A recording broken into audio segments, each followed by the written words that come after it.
Super awkward Funcast. You're listening to the Super Awkward Funcast. Yeah. Hello and welcome to the 56th episode of the Super Awkward Funcast with your hostess with the mostest, Elle Latham, who is very far from the mic. She's moved closer. Thank you very much. It's hot. It's hot, LA. There's no nickname for LA when it's hot. It's just, it's LA. What are you gonna do? We haven't, knock on wood, we have not reached 95 degrees yet, so we shall see what happens. Hopefully it won't go to that at any time in the future, in August specifically, because that's when it usually hits me in the fucking face with the heats.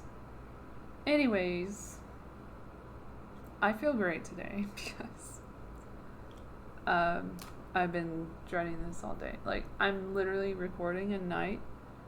The sun was supposed to fucking set by now, and that was supposed to give me a little bit of cool air, hopefully, from the window. And yet, it has not. So my phone is saying that it set at 8:08. It is now 8:19, and the sun is not down yet, so fake news, Apple. Anyway, again, thank you for listening to this show. We did talk a lot on the other podcast, on Fearlessly Authentic with host Lucky Burrito. On the YouTube, the Rumble, and the Odyssey, we spoke about all the big issues pretty much. So this is me just going over shit that we didn't really get to on there. Like I was supposed to have gotten to, and if Little is listening, you know who you are. I was supposed to have gotten to the Who sex abuse scandal again, which I have talked about before, but I was supposed to talk about it again. And I did not do that, so I owe you that. We're going to do a Ghislaine Maxwell update. There was some news there, as you probably are aware. And we're going to talk about... I'm going to talk about Monkeypox. Because if you know the title of the episode, I do now. Because I already came up with it. You know that this is Monkeypox month. So we must talk about that. The monkey in the room. So we'll get to that. Other than that, okay, some big shit happened. We talked about the Roe v. Wade overturning thing with SCOTUS and all the hypocrisy. I guess, there's a new hypocrisy about it, in so much that all these politicians who were pro-mandate are coming out and saying shit now. And it's like, oh, now you care about rights? Oh, they're rights when you want them, but not when we want them. Funny that. So yeah, I'm going to get her out of the way. Fucking Lori Lightfoot. I just want to punch her in the face. But I'm not a violent person, so I won't. So, Lori Lightfoot. Oh dear. Okay, let's get to it. Let me see if I can find that stupid ass clip of her. She was in the news. Let's see. Lori Lightfoot. Oh, if you don't know who she is, she's the mayor of Chicago. She's doing a great job right now. Everybody's very happy with her work. This is a joke. I'm joking. Anyway, here she is. She also has a similarity in looks to oh dear. Oh my gosh. We got another thing about her that we're going to put after this. That's hilarious. Thanks. I just looked up Lori Lightfoot and I found her shit. Okay, so here's what she's known for right now. She did like a little rant. So this is her getting all mad about Clarence Thomas, who is partly responsible for Roe v. Wade being overturned by SCOTUS, with the Dobbs versus something health organization, not World Health, something health organization. What is it? I should find it. Hold on. I got it. That's fine. Is it in my articles? It is. Okay. And I have the petition too, so I have to read that. Dobbs versus... Okay, it doesn't say. Oh yeah, Jackson Women's Health Organization in Mississippi. I don't know how to say Mississippi, right? Anyway, so that was the decision. Anyway, we're moving on to Lori Lightfoot putting her foot in her mouth. Are weighing in today on a particular profanity-laced comment made over the weekend by Mayor Lightfoot, who took aim at Justice Clarence Thomas of the Supreme Court. WGN's Brona Tumulty joining us now with more from the newsroom. Brona? Good evening, guys. Yeah, critics say while those in the crowd may have welcomed the mayor's comments, something like this will impact her re-election campaign because those in office have a duty to temper emotions in a moment like this. Let's scooch put someone in the crowd to the Pride event. The event Steve in Bolton, question. chairman of the Chicago Republican Party, reacting today to comments made by the mayor at a Pride event over the weekend. Thank you, Clarence Thomas. She seemingly repeats what someone in the crowd says with respect to the overturning of Roe v. Wade and comments made specifically by Justice Clarence Thomas regarding other rights that could potentially be revoked, like, for example, marriage equality.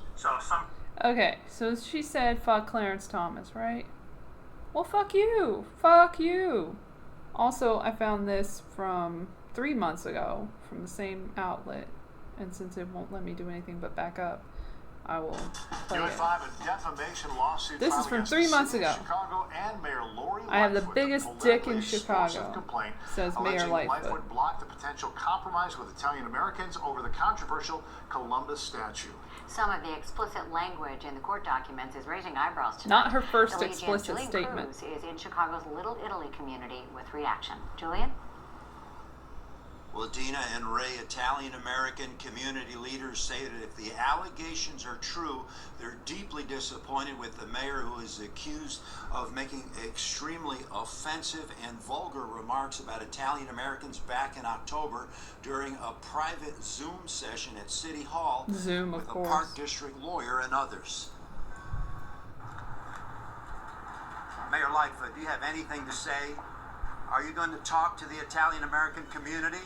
Mayor Lori Lightfoot not taking questions after a downtown event in the wake of a defamation lawsuit filed yesterday in Cook County Circuit Court on behalf of now former Park District Deputy Counsel George Smirniotis.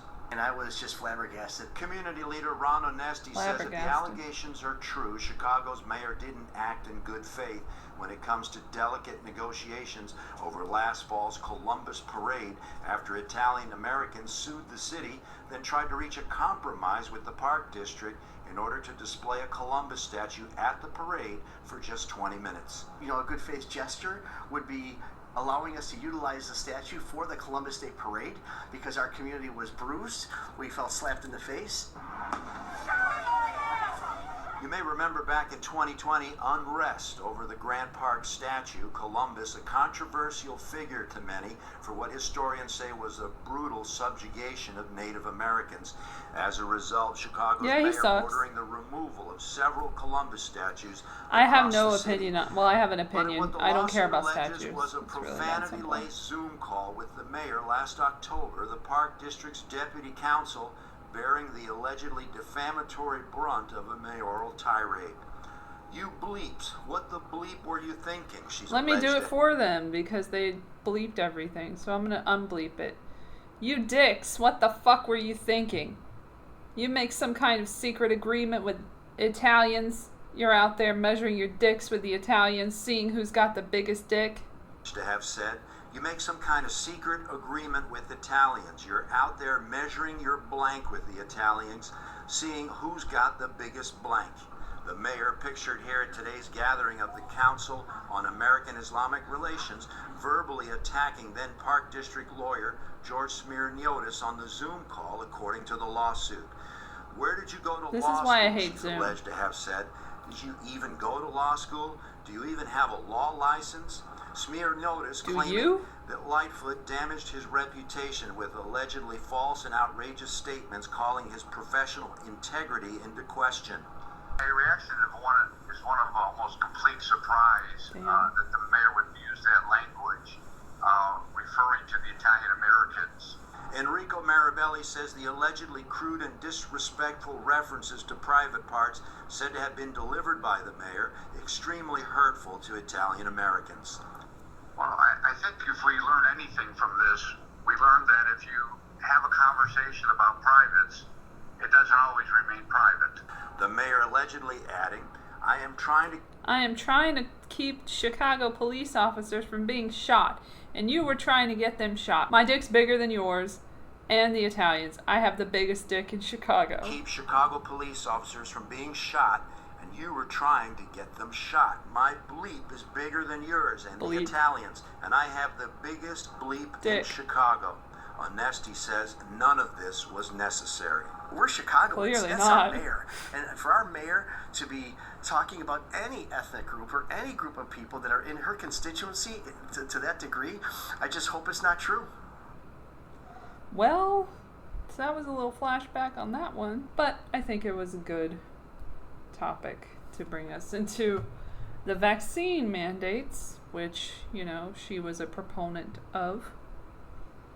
So we go to her putting her foot down about people not complying with the vaccine mandates for COVID. Let's see what she said then, when she didn't really care about rights. This is 5 months ago. Is this 5 months ago? I don't want to do that one. I want to do Chicago police officers violating vaccine mandate, being sent home without pay. Let's listen to how she feels about this damn thing. Chicago police officers facing the fallout today from their decision not to comply with the mayor's requirement that by Friday midnight they had to report their vaccination status. Today, police brass hauling in those defiant Again, 8 officers, months ago, giving them flashback. one more chance to comply. Some officers still refusing. The disciplinary process began with those officers and civilian employees working at police headquarters after being given a direct order and several chances This is to from upload their ABC status 7 to the Chicago. city's portal. Those who refuse paying the price. At that point, Human Resources will give you another opportunity to go in the portal. If you do not go in the portal at that point and comply, you are placed in a no-pay status and you are stripped of your police powers immediately. The mayor saying similar steps are being taken against employees in any department who did not comply with the reporting requirement. Let's be clear, it's not an action against the FOP. I deeply believe that the only way that we can maximize safety in our workplace is by getting our employees vaccinated. The city saying 79% of employees have reported their vaccination status, but of the more than 12,000 police employees, only 8,227 reported their vaccination status, which is just 64%, the lowest of any department. The remaining 4,543 employees now facing possible disciplinary action if they continue to defy orders. The FOP claiming because the city did not fairly bargain over the vaccination mandate, the order to report their status is invalid. One legal expert says the union is on shaky ground. The general approach is obey now, grieve later. That is, if you think an order He has a very high voice. improper, you're still expected to obey it and then file a grievance and fight it out afterwards. One alderman frustrated that it came to this. Sadly, on a day a police officer is shot in the line of duty. There's certainly a better way to approach the fact that there's a number of police officers who have failed to comply with the direct order to get vaccinated. There's a better way to do it besides publicly vilifying them and threatening them with their job at a time when they put their life on the line. The mayor saying today she does not believe that very many officers are actually going to continue to refuse and not comply with her vaccine mandate. On Wednesday, the two sides are going back to court, the FOP asking the judge who heard the case on Friday to recuse herself. Hey, if you like that video, be sure to... Okay, so like, just a reminder of who she is and what she's about. Okay, and then, because we're back on COVID-19, you probably know by now, but on June 15th, the FDA decided, and 16th, 17th? By the 17th, I don't remember exactly which day, they decided to okay an EUA request from Pfizer and Moderna, respectively, for children under the age of 5. So that happened. 6 months to 4-year-olds are getting jabbed now. Love that for us. Let's see how that's going, shall we? I'm gonna kind of let the videos speak for themselves. I'm kind of tired. Tired of everything, but here we go. Some big news now for parents. The CDC approved 2 COVID-19 vaccines for children under 5. Oh yeah, Kids in CDC some states will get the approved shot it as too. early as tomorrow. Obviously. And it's the news many Okay, CDC approved it through the ACIP, whatever. The ACIP panel, which I went over in the last episode of Fearlessly Authentic, which I'll link below. Thank you. So catch up there, and then check this out. And then this is how it's going. This is from 9 days ago. Many parents have waited years for, but others remain hesitant about whether to vaccinate their children. As they should, because it's ongoing. The studies are ongoing. This is from 13 News Now. I don't really know what network that is, but here we are. But I was going to say, is like, there's no really good long-term studies on the humans, on adults and this vaccine, other than like real world, like obviousness of the boosters not working, the vaccines don't work. They literally don't work. The boosters aren't working. People who are 3 times vaccinated, 4 times vaccinated are still getting COVID. And then complain, and then saying, oh, at least I got the shot or whatever. Like, dude, you're gonna be okay anyway because you had like 98 point whatever chance of survival. So it's not that big a deal. Like, get ready for monkeypox. That's all I'm saying. Okay, anyway, here we go. ABC's Justin Finch has the latest. The long wait for so many families now over. COVID vaccines for children ages 6 months to 5 years old everybody's are waiting already for that. available in some areas today. Nearly 20 million children are Go now fuck able off. to get vaccinated against COVID-19. There are 2 choices. Pfizer's 3-shot course, each As 1/10 usual. of the adult dose, 2 administered choices. over 11 weeks. Moderna offers a 2-shot regimen each. There's actually 3 choices. Moderna, Pfizer, herd immunity. 1/4 of the adult dose, spread 1 month apart. States have begun vaccine orders for the more than 18 million American children now eligible, though they are less likely to face severe illness. Exactly. Doctors are still encouraging younger children to get vaccinations Why? Because as of soon money. as possible. Not for any good reason. Getting your child fully Fuck protected, you. maximally protected before the fall, starting sooner rather than later is a good idea. But there are signs many families are on the fence. A survey taken As in they should April be. before the CDC recommendation finds roughly 1 in 5 parents saying they were eager to vaccinate their children, and 4 out of 10 parents saying they were reluctant to vaccinate their children right away, Should be 10. opting to wait instead. We don't feel confident enough at this point to make that decision. We would really like to wait a little while and see what happens. Parents Otavio and Zena Good enrolled their then 8-month-old and 3-year-old in the Pfizer vaccine trial. They say neither child had issues with the vaccine. Really peace of mind that you don't need to worry about this really potentially dangerous and potentially fatal disease for young kids. Most critically, doctors say the vaccine can help protect children against the most severe COVID outcomes, including hospitalizations and deaths. Families can learn more information on appointments at vaccines.gov. And they're not even saying it here, but they've said before it's like 80% chance, 80% effective. Or sometimes like low, like 50%. So yeah, 98% chance of recovery and not ending up in the hospital in a severe way with severe illness. Or maybe it'll work, maybe it won't. But I still get COVID. Like, if you're gonna get COVID anyway and you're gonna survive, why put yourself in that position? Oh yeah, because the risks, the benefits outweigh the risks, according to the doctors involved, who okay it. Meanwhile, I'm looking over in the corner over here on this fucking website, YouTube, and it's from the AMA, American Medical Association. And it says COVID-19 vaccines for kids under 5 with Paul Offit, MD. Paul Offit, I recognize immediately because he's part of the panel on the FDA voting members who voted for the Moderna and Pfizer. So this dude has this thing out from May 16, 2022. I want to look at it. Let me look at it real quick.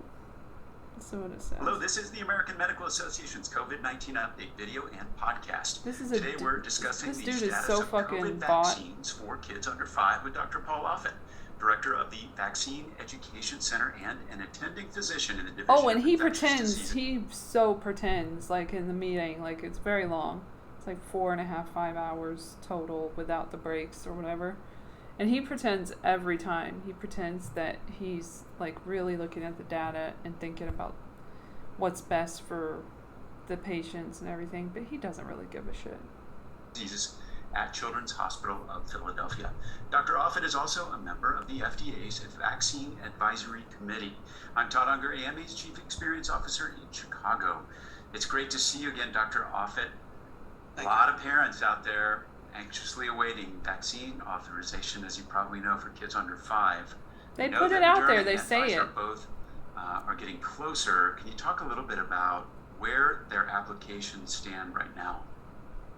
Right, so Moderna has a 2-dose vaccine at 25 micrograms per dose, given to children between 6 months and less than 6 years of age. Each dose is given, the dose is given 4 weeks apart. They've submitted to the FDA for approval through emergency use authorization. Pfizer is in the midst of a 3-dose trial, so not a 2-dose trial like Moderna, but a 3-dose trial where it's 3 micrograms per dose. And yet so you remember, okayed for both adults of them. Or older adolescents, it was 30. They gave a unanimous yes vote to both of them. Yes, unanimous yes to both of them. Okay, so these people, I can't. They're so fucking bought. Are you kidding me right now? Moving on.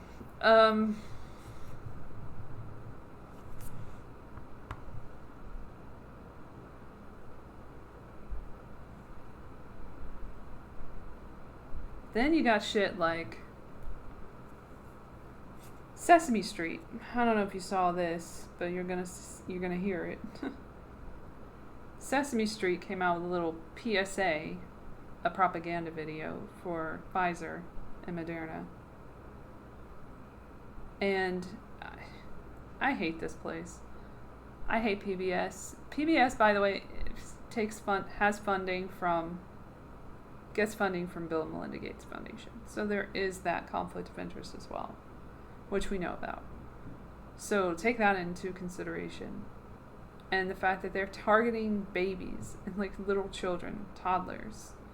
Maybe not babies, but they're toddlers are being targeted right now. And it's disgusting.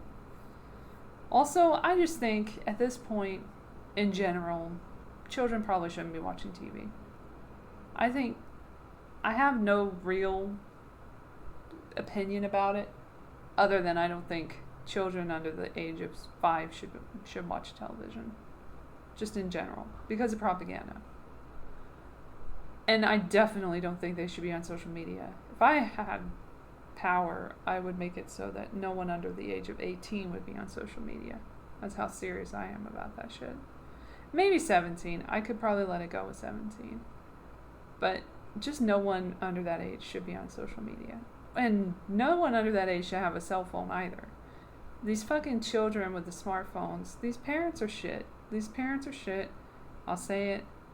Get them a book. Get them shit to do.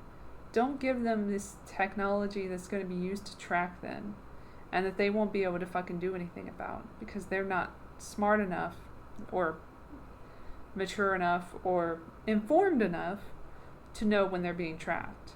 Why would you give them a tracking device at 5 years old, 6 years old? I just don't understand. But that's another story, another topic for another day. But anyway, Sesame Street, fuck them, blow them. I hate everything. And Elmo is in it. And he was already tainted by that whole scandal with the guy who put his hand up his ass. And, because he's a puppet, right? And had been accused of doing some things with children. So we already know what happened with that, and now they're targeting the children. Here we go. Here's what the fuck I had to watch, and now you get to listen to. Enjoy.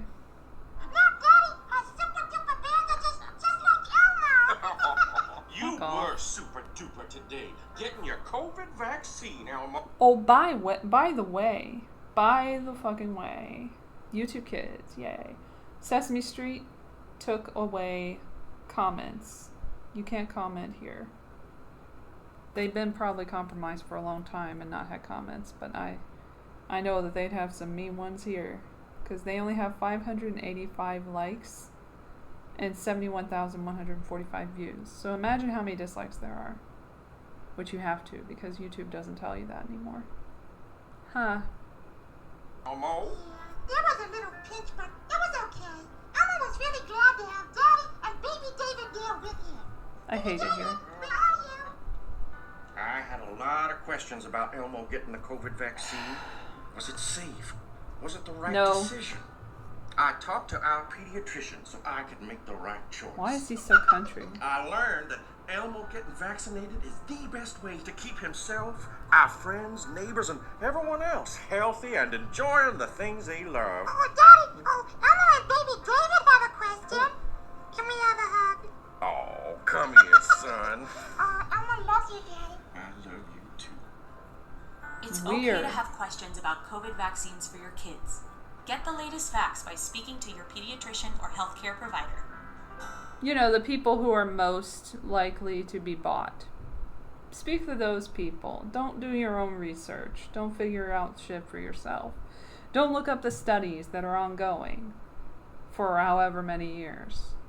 Post-marketing studies. Because we don't even we market shit while it's in trials for the first year. Now. And they want to get these vaccines out faster the next go around, because as we know, there's going to be another pandemic, as has been told to us at Davos 2022, or WEF 2022, and by our great, wonderful president as well. So we have that to look forward to, and them doing this shit again. So that's fun. Love that for us. Other than that, I mean, you know, they keep bringing up COVID again, but at the same time they're talking about monkeypox, which is what this episode is all about. Let's get to the bottom of this monkeypox thing. So, is it like AIDS again? A little bit. Because apparently, according to the CDC and, you know, the WHO and all those people, gay people, people who have sex with people who are the same sex are most affected by this disease. And now I can put my tablet down. And we can read. We love reading, right? Reading is fundamental. So I'm getting the facts on this because we got to know what's going on with this. So we go to cdc.gov poxvirus / monkeypox / sexual health / index.html. If you aren't able to remember that, I will put it in the show notes. Of course. Oh, we got a situation summary about the U.S. outbreak, which is fun. So we'll get a look at that as well. But here's what you look out for if you're sexually active, which luckily I'm not. So I will probably never get monkeypox. 1, I'm not gay. 2, I don't even have sex. 3, I don't touch people. In general. I just don't touch people. I don't like to touch people. It's my own thing. So I'm fine. I'm not going to be affected by this. If I am, I'll be surprised. But we'll see what happens. Monkeypox facts for people who are sexually active. Monkeypox. Get the facts. Monkeypox is a rare disease caused by the monkeypox virus. Monkeypox can make you sick, including a rash or sores, often with an earlier flu-like illness. Monkeypox can spread to anyone through close, personal, often skin-to-skin contact. And this is great because it goes back to this contactless existence that we had during the pandemic before. So we can go back to the 6 feet away from people thing, right? And then they can bring back the masks just in case people want to kiss each other or something. I don't know. They're gonna do what they do.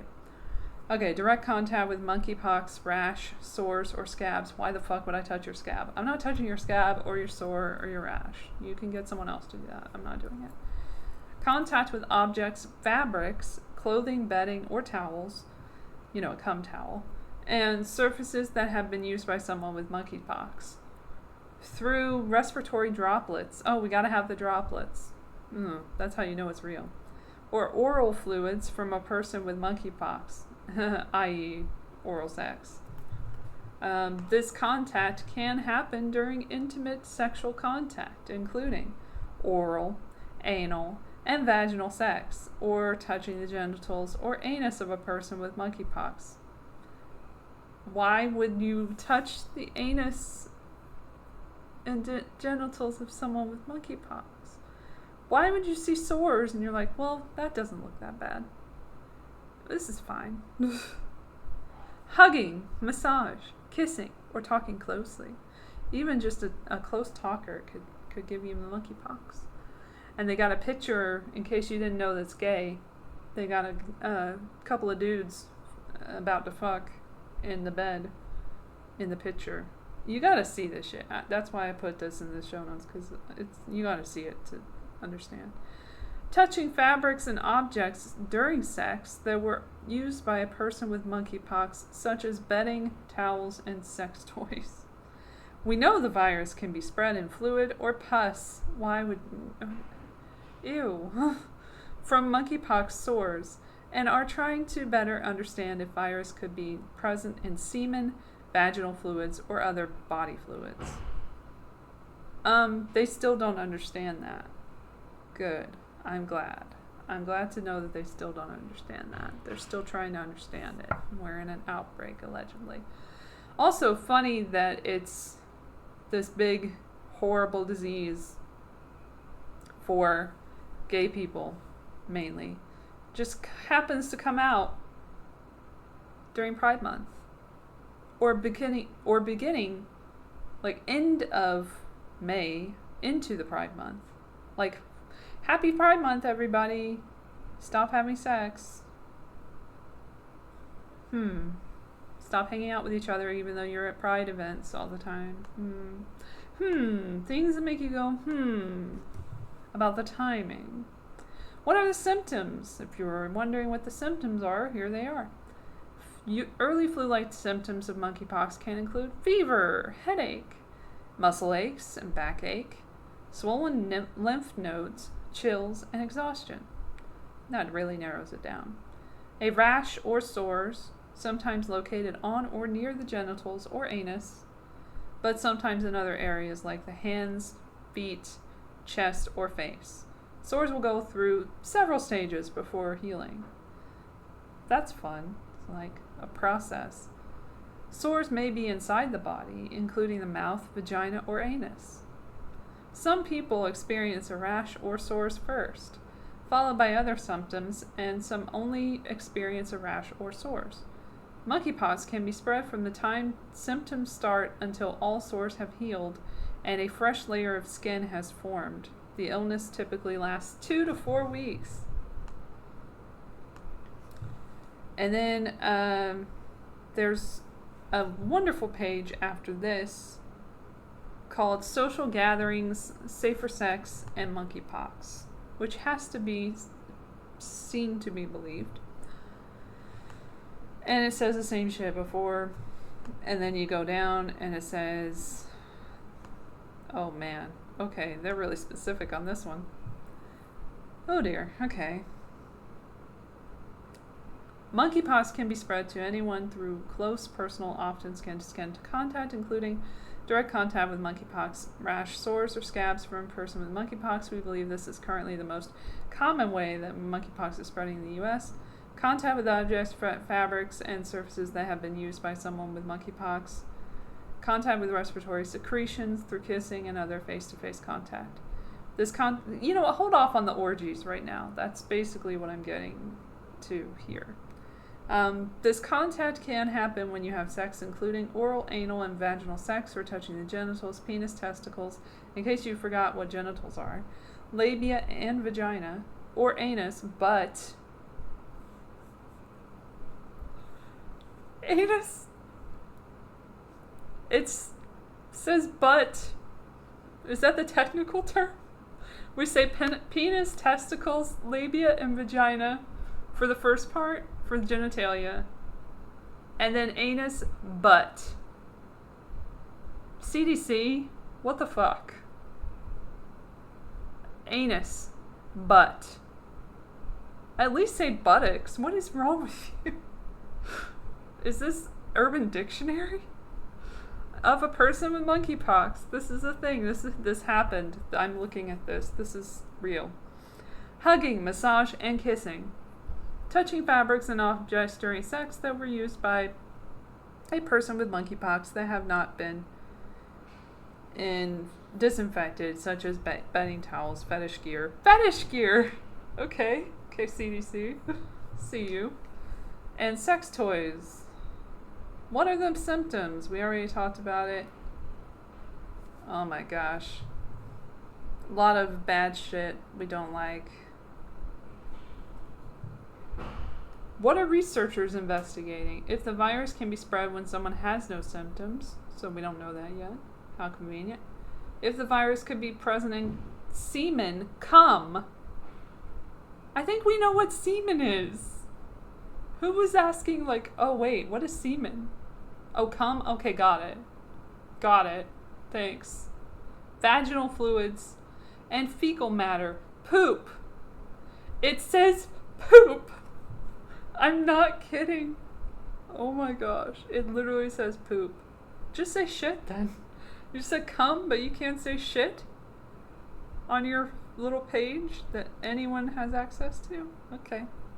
How can a person lower the chance of getting monkeypox at places like raves, parties, clubs, and festivals, and orgies? No, they didn't say that. That's probably what they mean, though. When thinking about what to do, seek out information from trusted sources like the local health department. Second, you didn't say first, but alright. Second, consider how much close personal skin-to-skin contact is likely to occur at the event you plan to attend. If you feel sick or have any rashes or sores, do not attend any gathering and see a healthcare provider. Festivals, events, and concerts where attendees are fully clothed and unlikely to share skin-to-skin contact are safer. However, attendees should be mindful of activities like kissing that might spread monkeypox. A rave, party, or club where there is minimal clothing and where there is a direct, personal, often skin-to-skin contact has some risk. Well, it's worth it, right? Avoid any rashes or sores you see on others and consider minimizing skin-to-skin contact when possible. In closed spaces such as back rooms, saunas, okay, or sex clubs They just fucking said sex clubs. I was joking. They're saying sex clubs. They're just coming out and saying it. Where there is minimal or no clothing and where intimate sexual contact occurs have a higher likelihood of spreading monkeypox. How can a person lower their risk during sex? Let's talk about sex, baby. Talk to your partner about any recent illness and be aware of new or unexplained sores or rashes on your body or your partner's body, including the genitals and anus. Remember the butt, also known as the butt. If you or your partner have recently been sick, currently feel sick, or have a new or an unexplained rash or sores, do not have sex and see a healthcare provider. This is always a good plan, even if monkeypox isn't in your area. Yeah, if I have rashes and sores, I probably don't want to have sex at that point. I'm probably not feeling very sexy. If you or your partner has monkeypox, the best way to protect yourself and others is to not have sex of any kind, oral, anal, vaginal, and not kiss or touch each other's bodies while you are sick, especially any rash or sores. But that's my kink! It's my kink! CDC, don't you kink shame me. Don't kink shame me. I'm gonna do what I gotta do. Do not share things like towels, fetish gear, again. Everybody's all 50 Shades up in here. Sex toys, and toothbrushes. That was random. Who's sharing toothbrushes? If you share toothbrushes, you're gross. I'm sorry. Ew. You have other problems, not just monkeypox. If you or your partner have or think you might have monkeypox and you decide to have sex, consider the following to reduce the chance of spreading the virus. Have virtual sex with no in-person contact. You know, the way it should be. The way they want it. Like pretend you're in the metaverse already. Masturbate together at a distance of at least 6 feet without touching each other and without touching any rash or sores. Consider having sex with your clothes on. This is real. Oh my gosh. Or covering areas where rash or sores are present. Reducing as much skin-to-skin contact as possible. I'm going to try not to laugh anymore. Try not to laugh challenge.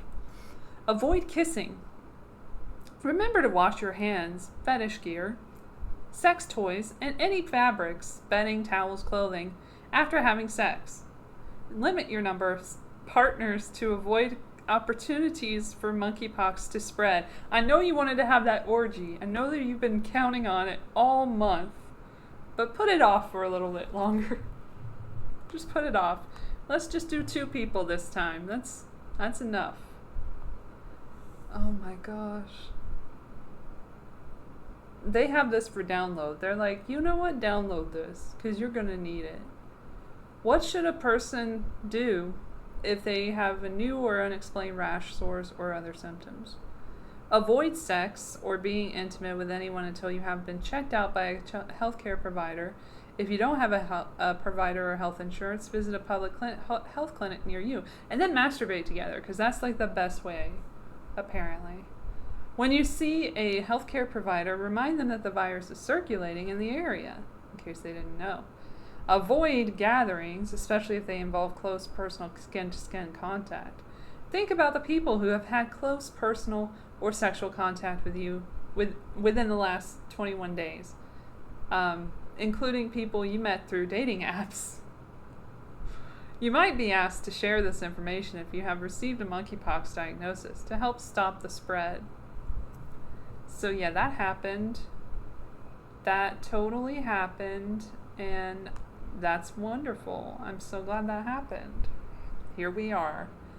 Okay, so here's the situation summary of the outbreak in 2022, according to this website.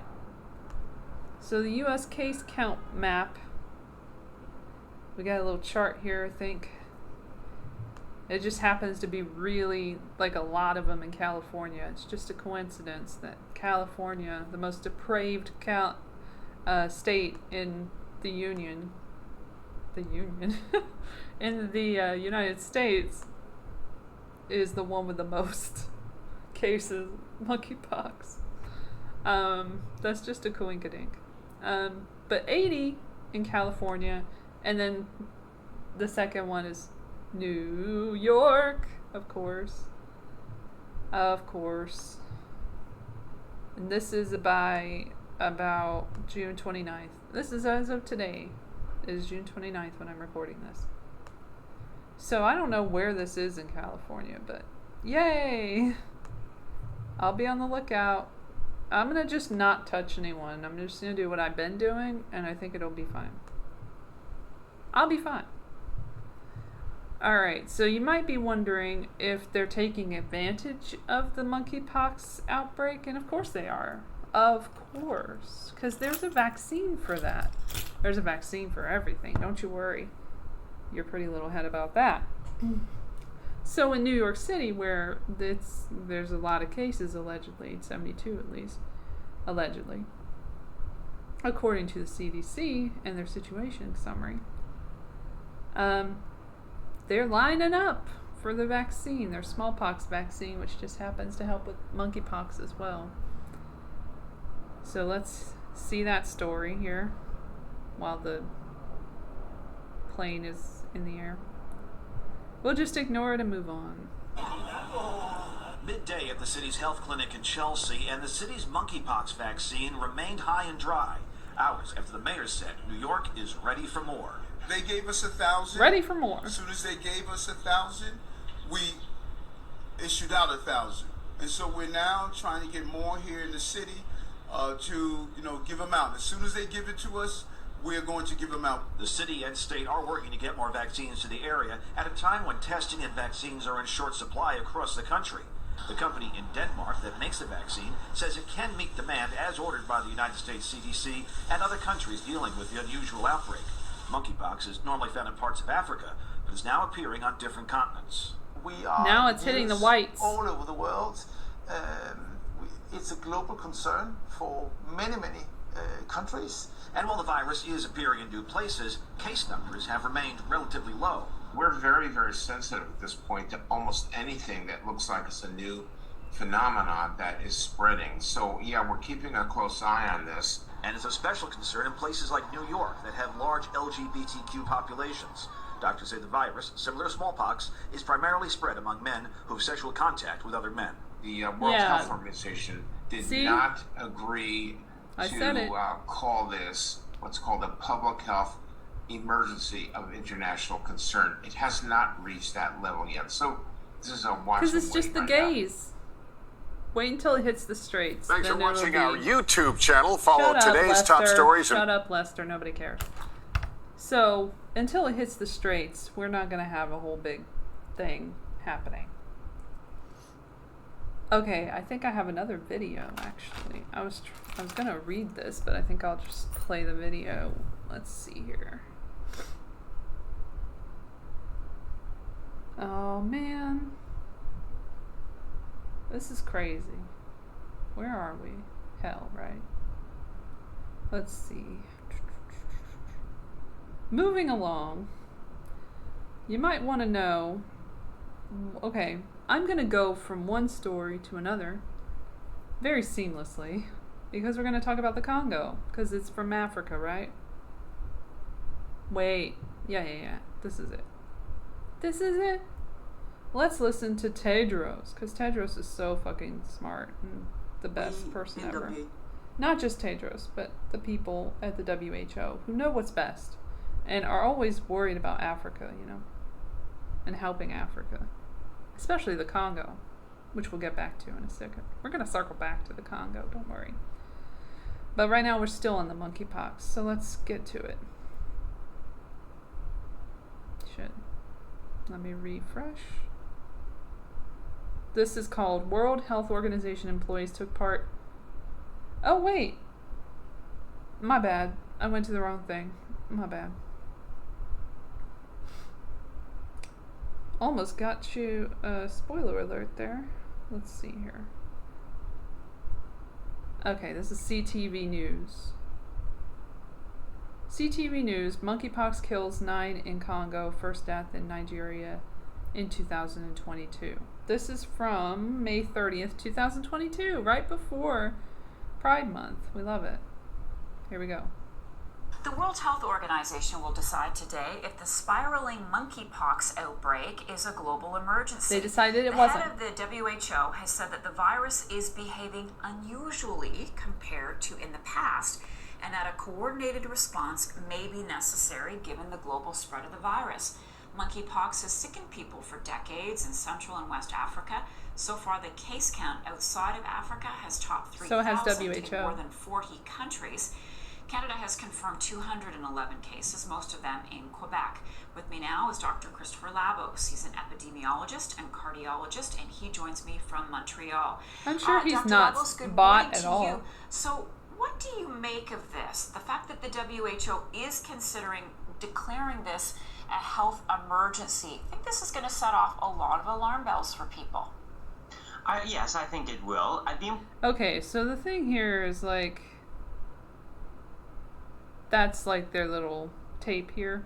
But here's what the article says. So this is from Abuja, Nigeria. 9 people have died of monkeypox in Congo in 2022. While Nigeria has recorded its first death from the disease this year, the country's health authorities said even as at least 20 countries continue to grapple with sudden outbreaks had not seen in years. Dr. Aime Alango, chief of the Sankuru Health Division in Congo, said Monday that 465 cases of the disease have been confirmed in the nation, making it one of the worst hit in West and Central Africa, where the disease is endemic. The persistence of the disease in Congo is due to the consumption of dead monkeys and rodents, Dr. Alongo said. The residents enter the forest, pick up the corpses of monkeys, bats, and rodents. Isn't that always the case, that they're just eating the wrong thing, aren't they? All the time, just like the wet market scenario. Which are the reservoirs of monkeypox, he added, urging those with monkeypox symptoms to visit a health center to isolate themselves. Nigeria, meanwhile, recorded its first death from monkeypox this year in a patient with underlying medical conditions. Oh, we talked about those now? The Diseases Control Agency said Sunday. The Nigeria Center for Disease Control and Prevention announced that in 2022 it has confirmed 21 out of 66 suspected cases of the disease, which is usually endemic in Nigeria and other parts of West and Central Africa, which we already said. The death was reported in a 40-year-old patient who had underlying comorbidity, what was it, and was on immunosuppressive medications, the Nigeria CDC said. Nigeria has not had an outbreak of monkeypox since September 2017, but it continues to report sporadic cases. At least 247 have been confirmed in 22 of the 36 states since then, with 3.6% fatality rate, the Disease Control Agency said. A spike in monkeypox cases reported in Europe and the U.S. has generated concerns among those countries, many of whom have not recorded a single case of the disease in years. Over 250 cases of the disease have been reported in more than 20 countries not usually known to have outbreaks, the the World Health Organization said. Monkeypox has not previously triggered widespread outbreaks beyond Africa, where it is endemic. One of the new cases in the UK was recorded in a man days after his arrival from Nigeria on May 4th. Nigeria has recorded 6 confirmed cases of the disease. The British citizen left the country. Dr. Ifedayo Adetifa, head of the country's Center for Disease Control, told the Associated Press, nothing shows that the British citizen contracted the disease in Nigeria, and the country remains prepared to respond to an outbreak of monkeypox. The biggest challenge that you have with a disease such as monkeypox is that it is uncommon, and the perceived risk by the population about how dangerous this condition is has been very low. That is why we have conducted awareness training and advocacy training to increase the level of awareness of healthcare workers, he said. Okay, so there's the monkeypox story in the Congo, which brings me to, WHO is in the news a lot. about this monkeypox thing, the CDC, the COVID-19 thing. Like, they've been in our face for a long time, for the last couple of years. Well, it turned out in 2021 there was a report that there was a sexual abuse problem amongst their doctors and epidemiologists and whatnot. So let's look at that for a moment, shall we? Let's see what NBC News had to say about that. This is from September 29, 2021, when the original report came out, which, by the way, also detailed events of sexual violence regarding minors as young as 13 years old. Girls as young as 13 years old, specifically. The youngest of the alleged victims, identified in the report only as Joanne and believed to be 13, recounted that a Who driver stopped on a roadside in the town of Mangina, where she was selling phone cards in April 2019, and offered to give her a ride home. Instead, he took her to a hotel where she says she was raped by this person, according to the report. The panel recommended WHO provide reparations to victims and set up DNA testing to establish paternity and enable women to assert their rights and those of their children. Director General Tedros Adhanom Ghebreyesus appointed the panel's co-chairs to investigate last October, October 2020, after media reports claimed unnamed humanitarian officials sexually abused women during the Ebola outbreak that began in Congo in 2018. He called the report harrowing reading and a dark day for the UN Health Agency, because it's also part of it. Tedros said 4 people have been fired and 2 placed on administrative leave as a result of the scandal, but he did not name them. Also, aren't there like fucking 19 situations, or 9 situations? Not 19. 9. Let's see here. He just got a second term at this point, too. This doesn't have all of the information about it, so maybe I'll put the other article in there so you can have a little more information. But this was the mainstream news article about it. So let's see what they say here. And now we're at NASA, so we gotta refresh. Alright, let's see what great things are said by Ted. Its report. It makes for harrowing reading. Merci beaucoup, Dr. Ted. We in WHO are indeed humbled, horrified, and heartbroken by the findings of this inquiry. I'd like also to thank all the women and girls who have come forward and given evidence to the investigation, and thus have given us the basis on which to take action in WHO, which has been necessary. I'd like to indicate that as WHO leadership, we apologize to these people, to the women and the girls, for the suffering that they have had because of the actions of our staff members and people that we have sent into their communities to help in a Well, they sure did help, didn't they? very difficult situation of an epidemic. I'm sorry. I'm sorry for what was done to you by people who were employed Resign. by WHO He to didn't serve resign, though. and protect you. I'm sorry for the ongoing suffering that these events must cause. We must act immediately. By And we you will. resigning? No. In 3 areas. First, support, protection, and justice for the victims and survivors.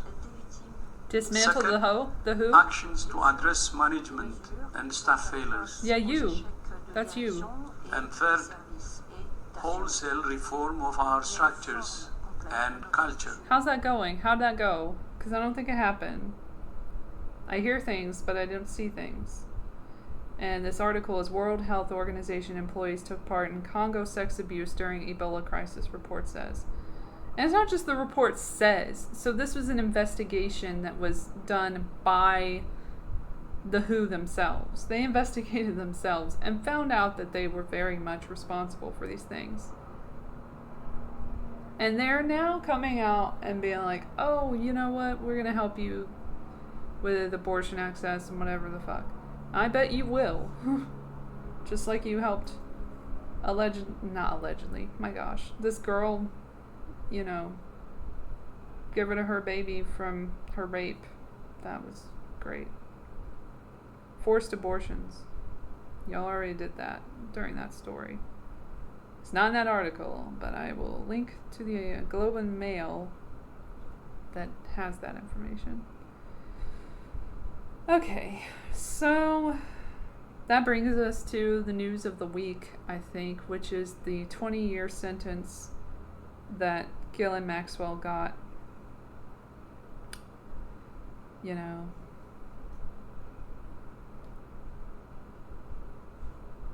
for sex abuse involving many different clients, many of whom are not going to be on trial and are never going to see court at all. So that's fun. She's a nice scapegoat, right? So, former socialite, because they always refer to her as that. Hilarious. Was accused of sexual abuse, was found guilty of sexual abuse of minors, including ones that she had trafficked to clients, one of which is allegedly Leslie Wexner, who is still free. Jean-Luc Brunel died in prison, totally didn't kill himself.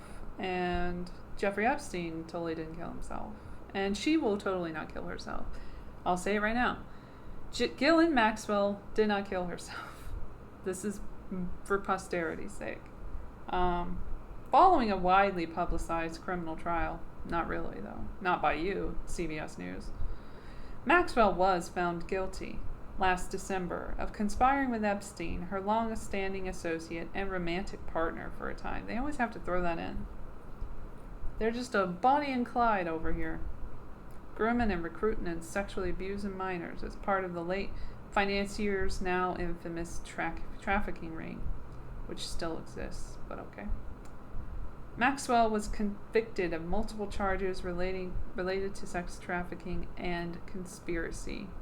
Funny, they're conspiracy charges, and yet we don't get to see who she conspired with. Funny that. Don't know how that happened. Maxwell's sentence includes 5 additional years of supervised release and a $750,000 fine, so it's all good. Judge Allison Nathan, who presided over the case, ordered her to immediately pay $100 for each count on which she was convicted. Bobby Sternheim, her defense lawyer, requested her transfer to a women's prison in Danbury, Connecticut, along with her enrollment in a family-initiated treatment program to address past trauma. Oh, she's suffering from so much trauma that she transferred to other people, but whatever. Children. Her legal team was given 14 days to appeal her sentence. The U.S. Attorney Damian Williams acknowledged the sentence after Maxwell's hearing concluded, saying it sends a strong message that no one is above the law and it is never too late for justice. No, it actually does the opposite, but okay. Today's sentence holds Ghislaine Maxwell accountable for perpetrating heinous crimes against children, he wrote in a statement. We again express our gratitude to Epstein and Maxwell's victims for their courage in coming forward, in testifying at trial, and in sharing their stories as part of today's sentencing. Yeah, but that doesn't change the fucking fact that there are other people out there who were involved, who were named, and are linked to these people who testified, who are still fucking free, who are fine, who are going to be fine. And heads of state who were like associated with both of these people. Come on. Maxwell's defense asked the court to sentence her to no more than 5 years in prison. This bitch. Prosecutors have requested that she serve 30 to 55 years in prison, but they went by the 2003 guidelines, which they don't say here, but I'll say it for you because I actually followed the fucking thing, the sentencing, and I know what the fuck happened, and they're not going to even tell you that. There's nothing here. Wow. This bitch had the nerve to say some shit, too. So they let her speak on Tuesday, and she said, Maxwell said, "It is hard for me to express It is hard for me to address the court after listening to the pain and anguish expressed in the statements made today. The terrible impact on the lives of so many women is difficult to hear and even more difficult to absorb. I apologize. Excuse me. I was hoping she would apologize, but she didn't. She says, I acknowledge their suffering and empathize deeply with all the victims in this case. It is the greatest regret of my life that I ever met Jeffrey Epstein. I believe that Jeffrey Epstein was a manipulative, cunning, and controlling man who lived a profoundly compartmentalized life and fooled all those in his orbit. Variously, his victims considered him a godfather, mentor, benefactor, friend, lover. I'm pretty sure they did not consider him a lover, you stupid psycho. It is unfathomable today to think that is how he has... She makes me so mad. I'm fucking up. Okay. It is unfathomable today to think that is how he was viewed contemporaneously. His impact on all those who were close to him has been devastating. So has yours, bitch. Jeffrey Epstein should have been here before all of you. He would have been if it weren't for him getting killed. Having killed himself. He should have stood before you years ago, in 2005, in 2009, and again in 2019. All the many times he was accused, charged, prosecuted. He should have spared victims the years of chasing justice. But today is ultimately not about Epstein. Why do I keep saying Epstein? Epstein. It is for me to be sentenced and for the victims to address me alone in court. To you I say, I am sorry for the pain you experienced. I hope my conviction, along with my harsh incarceration, brings you closure. I don't think she said that. I thought she said, brings you a peace and finality. Peace and finality. Then she says at the end, it is my sincerest wish to all those in this courtroom, and all those outside, that this day brings a terrible chapter to an end. And to those of you who spoke here today, and those who did not, may this day help you travel from darkness into light. Fuck you, you're the darkness. You stupid bitch. Pleaded not guilty to all charges, never apologized, never once admitted anything. And then they show Real Ghislaine's account on Twitter. Her family and friends who set up this fucking weird ass website, realghislaine.com, where they like post a bunch of supportive stuff on. It has 69 likes. I can't right now. But that has like her statement and stuff.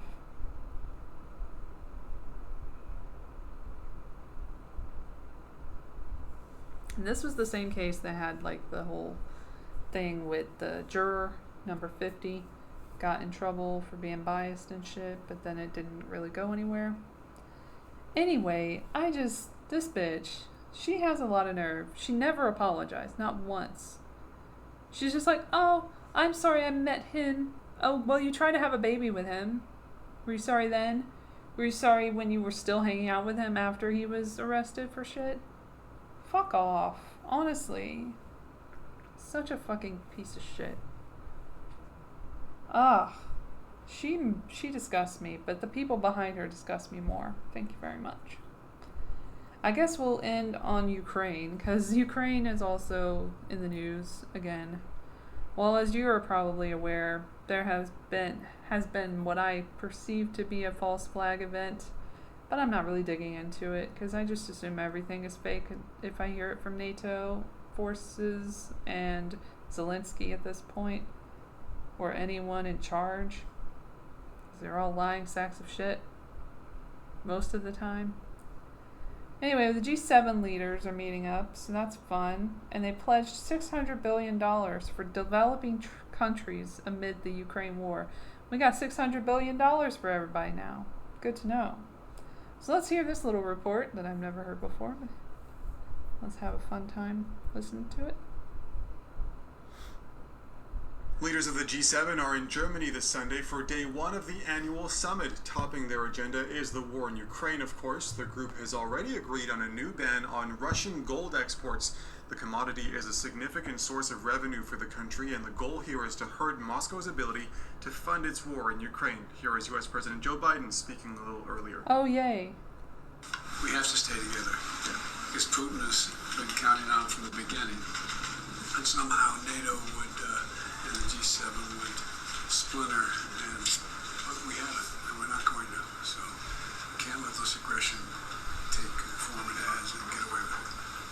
Well, France 24's Doug Herbert is in southern Germany covering the summit for us. He joins us now live from Gray. Now, Doug, leaders of the G7 went into the summit saying it would be all about solidarity with Ukraine. We just heard it there with Joe Biden saying we have to stay together, but it's easier said than done. It really is, and it's becoming a much tougher slog with each successive summit to keep up this show of Western unity, of solidarity, of cooperation with Ukraine, and also pushback against Russia. It's true, Biden has sort of cast himself throughout, ever since this invasion, as the rallier-in-chief when it comes to trying to push back hard against Russia.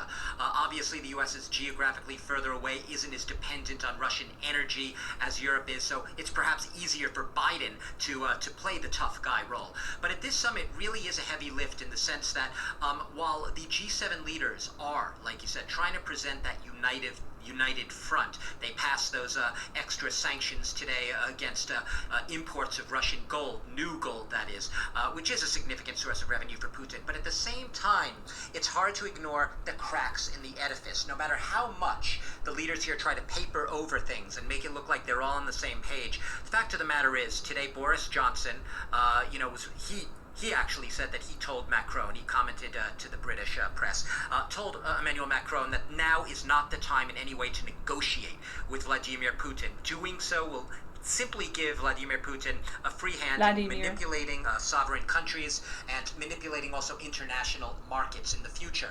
So he was very... Also, it's bad for business. It's bad for the defense manufacturers, right? The defense... What is it? That's not the word I'm looking for. The defense contractors and the manufacturers of the bombs and shit.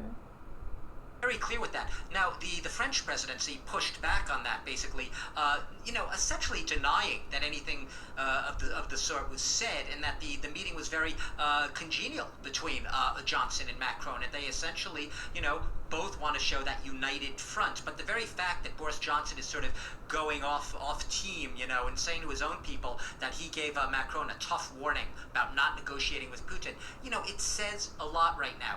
We're having a case of the question being, how does the G7 present a united face at a time when the war is grinding on in Russia, when Putin is showing absolute disdain for whatever NATO or the G7 would do, or anyone in the West would do, continuing a barrage of missile strikes across Ukraine over the weekend, speaking of sending nuclear-capable missiles to Ukraine's neighbor Belarus, showing that he couldn't care less, really, what the G7 and NATO and the EU are doing in their corners, that he essentially thinks it's all going to fall apart. So it's very hard to keep up the united front.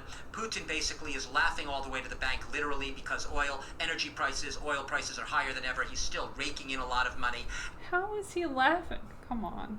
Y'all are ridiculous. And it's very hard for Biden to try to keep everyone in line there and keep sending that strong message and push back against Russia. Doug, another big issue here, the global food crisis. Have talks yielded anything on that front yet? Yeah, the food crisis is really top of the agenda. How can it not be? Because according to the World Food Program, you have 50 million people, perhaps even more, in 45 countries who are in imminent threat of starvation. That doesn't mean in a few years down the road. That could mean literally next few weeks, next few months.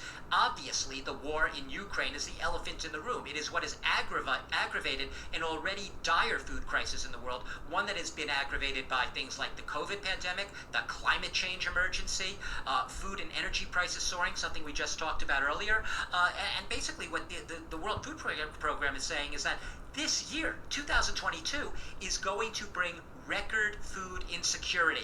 Insecurity is That's simply nice. a euphemism in sort of international organizations' jargon for insecurity, for famine, for starvation. They have to act now. Wow, that It's sounds a very, great. very tough thing to do when you have Ukraine's ports blockaded with tens of millions of tons of grain sitting there, unable to get out for now.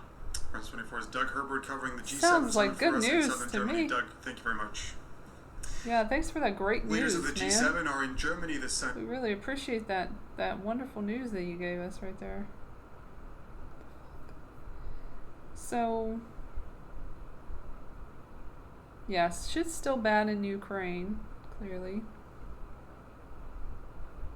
And with the food crisis. On here, but one of them is Meanwhile, in the corner of that video I saw on the YouTube website, they made me aware that there is another thing from 3 days ago, which would have been June 26th, with our favorite Secretary of State, Anthony Blinken. And he's going to talk about Putin. Is Putin winning? Let's hear his response. Not the beginning, because the beginning is about SCOTUS. So let's skip to that. Skip past that. So, yeah. Okay. They talk about, I think, the false flag here. Hold on.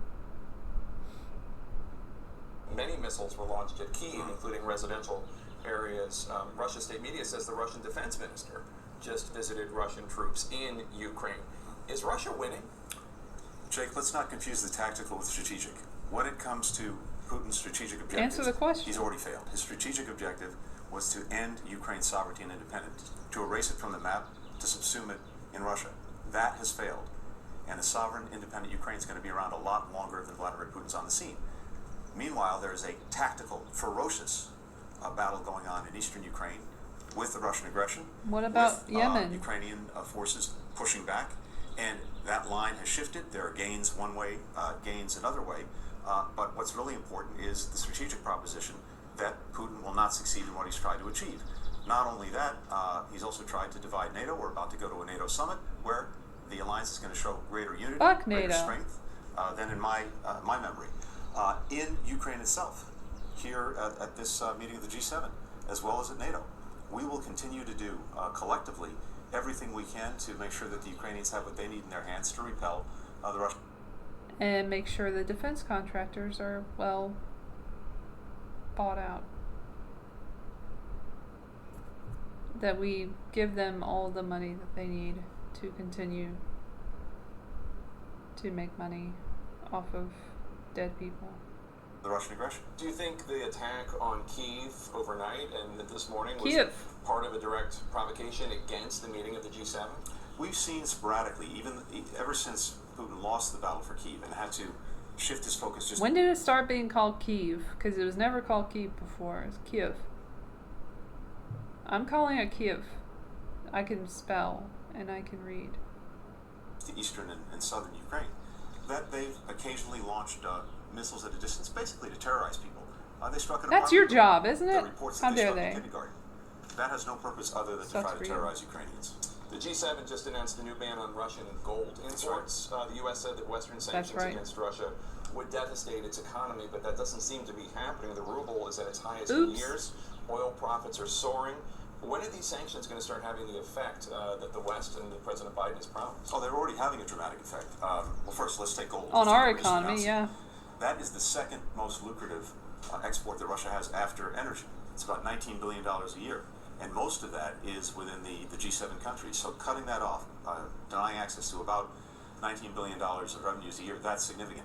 But beyond that, Jake, everything that we've done from the start in imposing these unprecedented sanctions and the export controls is having a profound impact on Russia.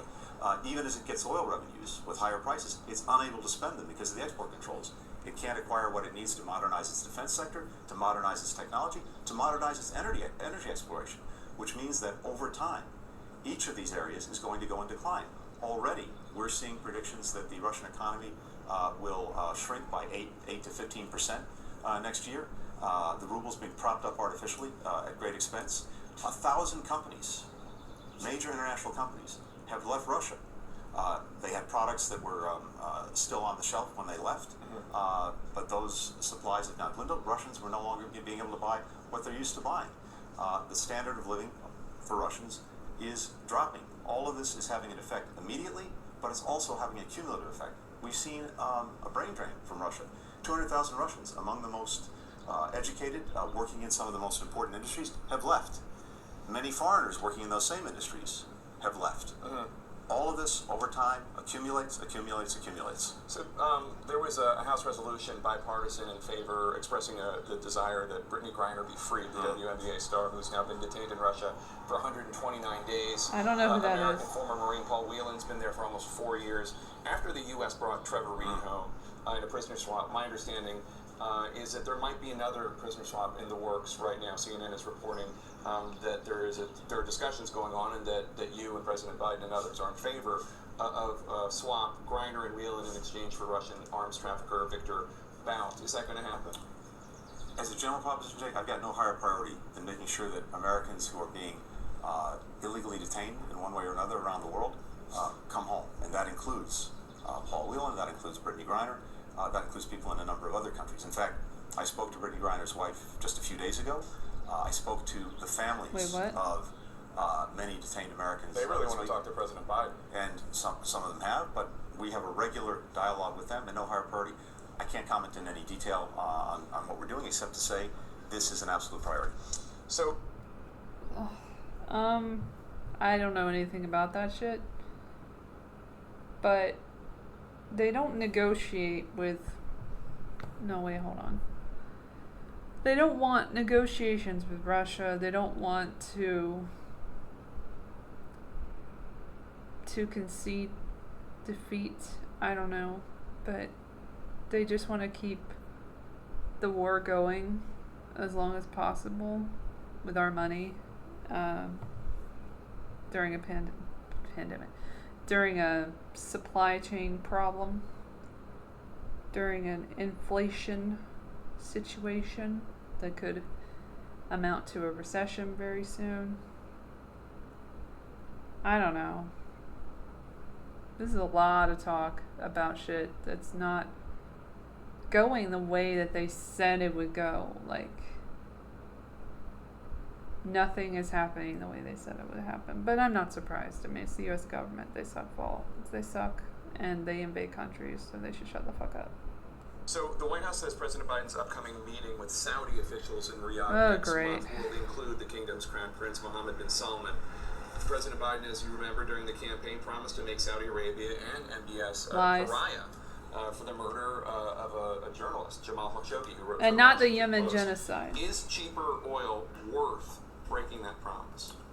Jake, when it comes to Saudi Arabia, what we said is we needed to recalibrate the relationship to make sure that it more effectively reflected our own interests, our own values. So we deal with terrorists when we want to. Because we've got a multiplicity of interests involved and in our values. Oh, because once there's an interest involved, you don't care. Like, if it's Nazis that get our money for the weapons, you know, that's fine. You can look the other way.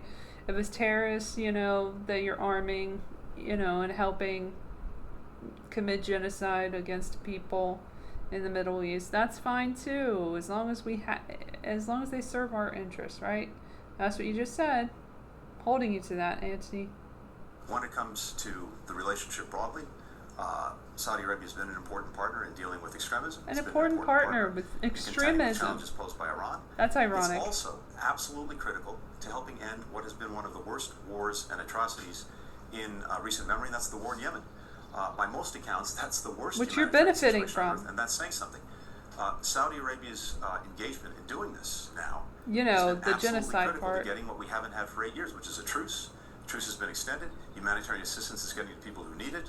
The guns have been silenced. That's important. And when it comes to our silenced, we had the guns have been silenced. Murder of they have silencers. I made sure that the report with accountability and making clear the responsibility for his murder was put out in public with the imprimatur of the U.S. government on it. We initiated something called the Khashoggi ban to make sure that countries that try to repress those criticizing them from third countries, including from the United States, are penalized for doing that. We've used that ban something like 70 times since we put it forward. And of course, energy is part of the equation too. So for us, it's about making sure that we put all of this together, that we are working to advance all of these interests consistent with our values. Keyword if we're able interest. to end the war in Yemen, that will be a dramatic step forward for human rights. You are not going to do freedom, that. for democracy as well. That will not Secretary of State happen. Antony Blinken, thanks so much for your time. I believe that the war in Yemen will end just as soon as the Ukraine war will end. Not at all. Alright, so that's the news that everybody's worried about. Other than that, here's a little update at the end of the fucking show. Because I gotta go. Because it's almost been an hour and a half. And I think I did well on time. So Amber Heard, if anyone gives a shit, I'll give you a quick update at the end of the show. Amber Heard and Johnny Depp, the judgment came out from Judge, I'm trying to remember her name, Judge Penny Ascarati, that said that she was to give him $10.35 million. $10,350,000. Gosh darn it. And then he's supposed to give her $2 million. That's the judgment. They're not going to do it where he gives her 8.3 whatever million. He's not going to do that. He doesn't do that.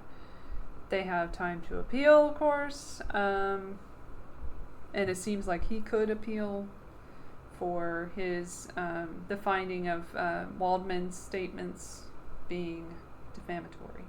So that could happen.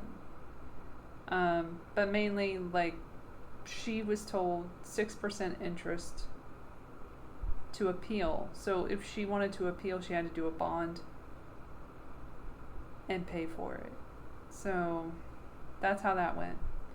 We'll see if she ever pays up and appeals.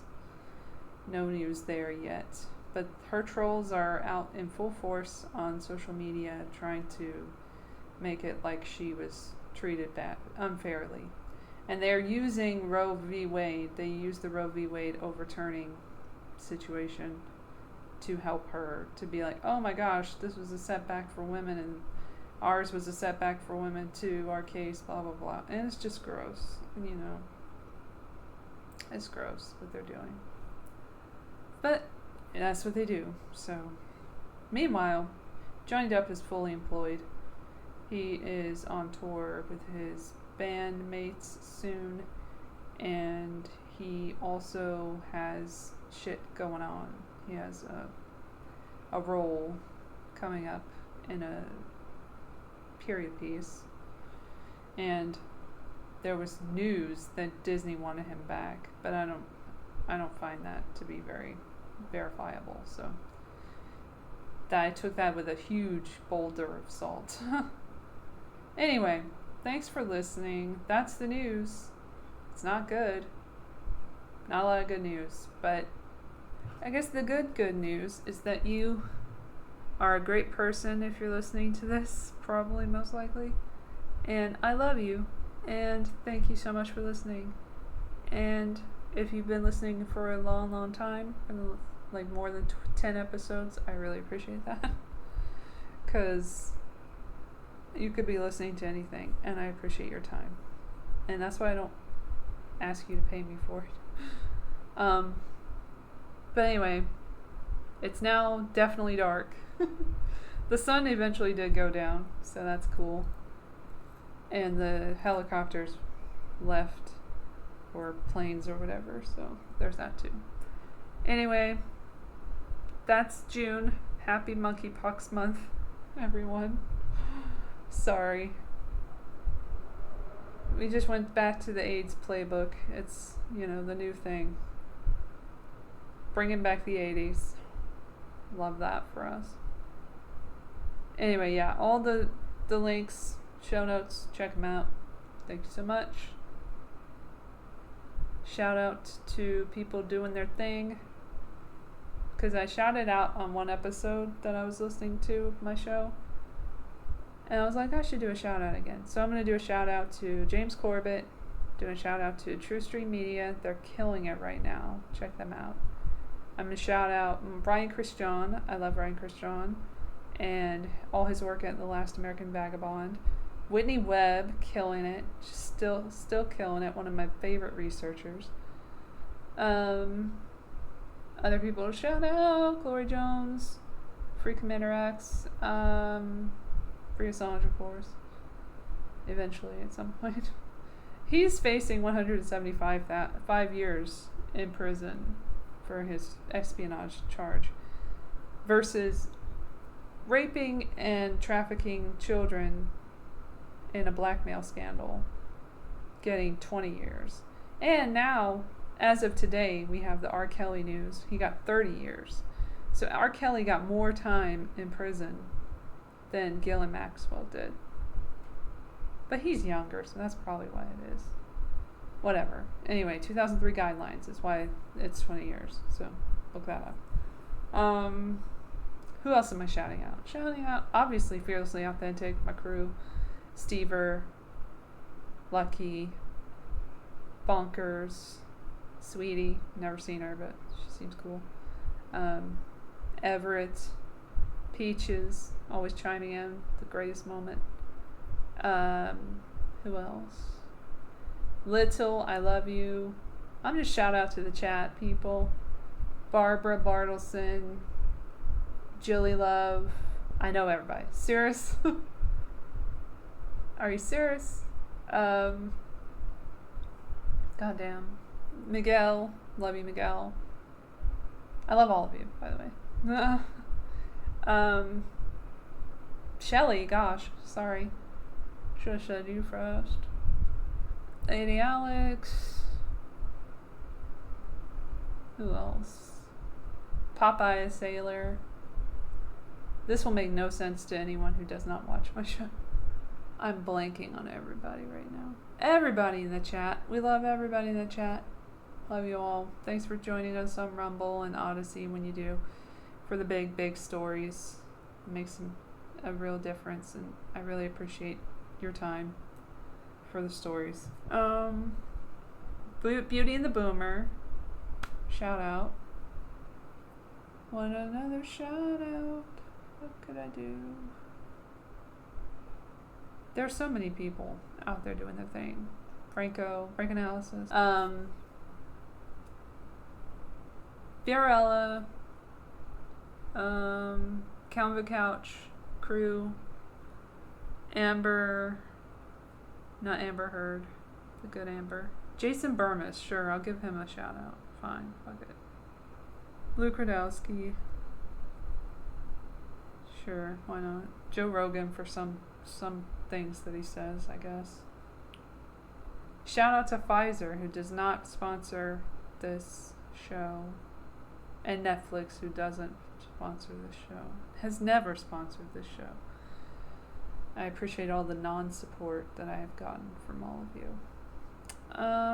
That's about it. You know, don't get your kids injected. And fuck school. Homeschool is where it's at. They're indoctrination stations. I wouldn't even put a child in school anymore. That's just me. Watch out for the monkeypox, I guess. Stay 6 feet away from everyone again. I don't know. They're not even really... They don't care about the monkeypox. It's funny. It's like... They really want to impose the mask mandates again in LA. So they're hoping everybody goes to the hospital for COVID. Or goes to the hospital and needs to go to the hospital and gets the COVID test. So they can call it a hospital COVID case. That's not happening. So we'll see what happens with that. But I hate that it's on the table. I hate that it's at all on the table that we have all these mask mandates and mask mandates again. Because you never got rid of them. Like, they lift them for a minute and then they can just bring them back whenever they want. So we need to be careful about that.